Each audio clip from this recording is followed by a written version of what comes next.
Na primeira carta de João, no capítulo 2, versículo 15, nós temos o seguinte ensinamento: não ameis o mundo, nem as coisas que há no mundo. Se alguém amar o mundo, o amor do Pai não está nele. Porque tudo o que há no mundo, a concupiscência da carne, a concupiscência dos olhos e a soberba da vida, não procede do Pai, mas procede do mundo.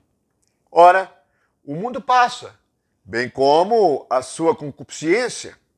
Aquele, porém, que faz a vontade de Deus, permanece eternamente. Mas o que é um mundo o qual nós não podemos amar? O que há no mundo que o amor do Pai não está nele? Para compreendermos bem, nós vamos ler também na primeira carta de João, no versículo 5, no capítulo 5, no versículo 19. Porque se nós amarmos o mundo, o amor do Pai não está em nós. Afinal, o que é o mundo? No capítulo 5, no versículo 19, diz assim: sabemos que somos de Deus e que o mundo inteiro jaz no maligno. Veja que jazer no maligno significa que está numa posição que não pode reagir.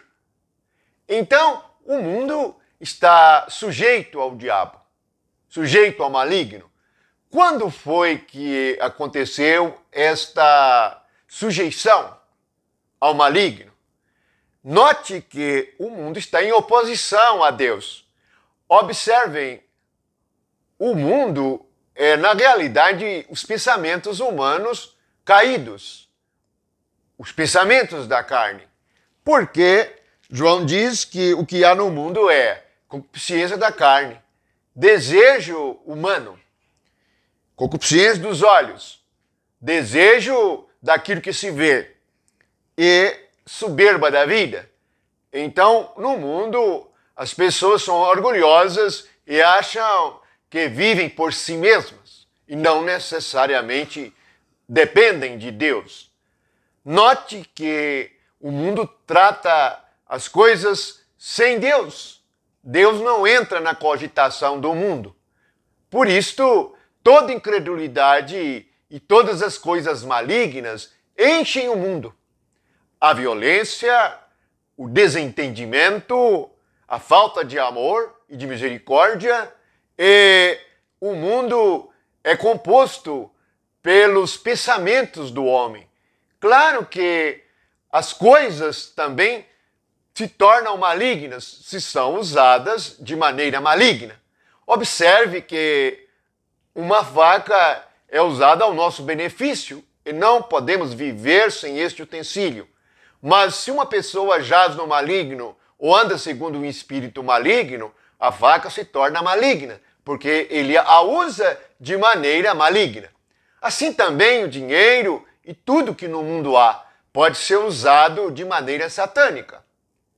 Na realidade, o mundo é o crescimento da árvore da ciência do bem e do mal.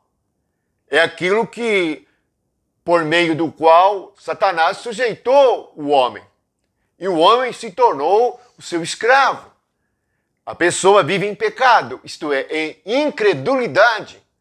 Ele decide tudo por si mesmo, tem a sua própria sabedoria, sua própria justiça, sua própria inteligência. Não cogita na existência de Deus e não cogita na sua justiça, na sua realidade. Portanto, não podemos amar o mundo. Satanás apresentou os reinos do mundo a Jesus na tentação do deserto. E ele disse que se Jesus sujeitasse a ele, daria a ele os reinos do mundo. Mas Jesus não caiu nesta palavra. Ele disse que se sujeitaria somente a Deus e adoraria somente a Deus. Esta deve ser a posição da igreja. Jamais devemos nos curvar aos apetites, aos interesses e às coisas do mundo, porque nelas estão os pensamentos malignos, os pensamentos maus, os caminhos maus dos homens. Por que caiu-se nessa situação? Veja que a árvore da ciência era algo que tornaria o homem independente de Deus. A serpente diz isto para a mulher. Ela disse assim no versículo 5 do capítulo 3 de Gênesis. Ela disse assim: este é o pensamento satânico que está no mundo. Deus sabe que no dia em que dele comerdes, se vos abrirão os olhos, e como Deus, sereis conhecedores do bem e do mal. É por isso que as pessoas no mundo vivem do certo e errado. Analisam tudo por si mesmo. Isto é bem ou é mal? Isto está certo ou isto está errado? A árvore da vida é a palavra de Deus. É algo reto, inerrante e que dá vida. Já a árvore da ciência do bem e do mal, o resultado é morte. E o mundo jaz no maligno. O mundo está morto. Ele não pode reagir se não for a misericórdia de Deus. Então, o homem também quis ser como Deus. Na realidade, Deus diz que o homem se torna como ele, mas alguém caído e morto, porque sem o Espírito de Deus não há vida. A árvore da vida representa Cristo como o Espírito de vida de Deus. O que nós precisamos perceber é que o mundo é contra Deus. É contra a palavra de Deus, a doutrina de Deus. As igrejas mundanas, elas não recebem, não falam a palavra de Deus. Quem fala nelas é o homem. E quem comanda é o homem. Toda divisão que há no cristianismo é um homem que funda e que dá a palavra. Não é Deus, é o homem. Portanto, devemos prestar atenção, porque o fundamento é Cristo e o princípio de tudo é por meio do Espírito Santo. Na primeira carta, nós lemos no versículo 16 do capítulo 2, João explica o que há no mundo. Na verdade, o mundo é uma palavra que resume o que há no homem, ou o que se tornou o homem.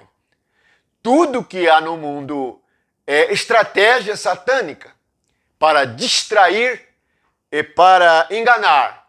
Então, o homem vive como se não fosse morrer, ou ele pensa que ainda vai durar muito e que deve aproveitar a sua vida e que não precisa de Deus. E tudo que há no mundo é para ele aproveitar a vida. Mas, na realidade, ele está morto.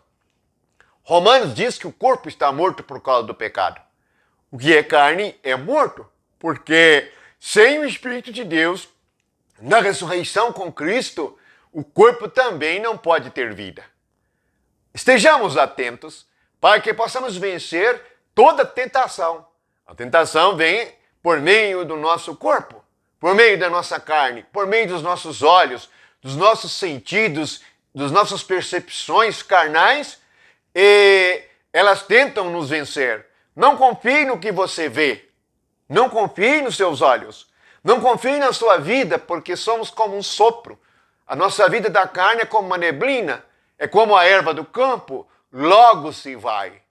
Assim, nós compreendemos que os desejos da carne, os desejos dos olhos, a soberba da vida, são coisas satânicas e mundanas. Nós, segundo o que João escreveu, podemos vencer o mundo. Ele diz assim que o que vence o mundo é a nossa fé. A nossa fé vence o mundo. Porque o que rege o mundo é a incredulidade. Veja o que ele diz no capítulo 5, no versículo 4. Porque todo que é nascido de Deus vence o mundo. E esta é a vitória que vence o mundo, a nossa fé. Quem é que vence o mundo? Senão aquele que crê ser Jesus, o Filho de Deus?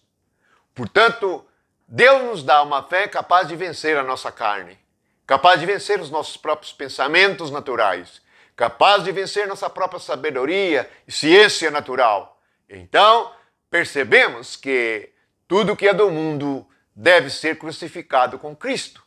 E em Cristo, o mundo foi crucificado para nós. Essa a palavra que o apóstolo Paulo diz na carta aos Gálatas. Ele diz que o mundo está crucificado para ele e ele está crucificado para o mundo. Esta é a nossa vitória, esta é a nossa fé. Bendito seja Jesus, pois por meio dele vencemos a nós mesmos, vencemos o mundo. Amém.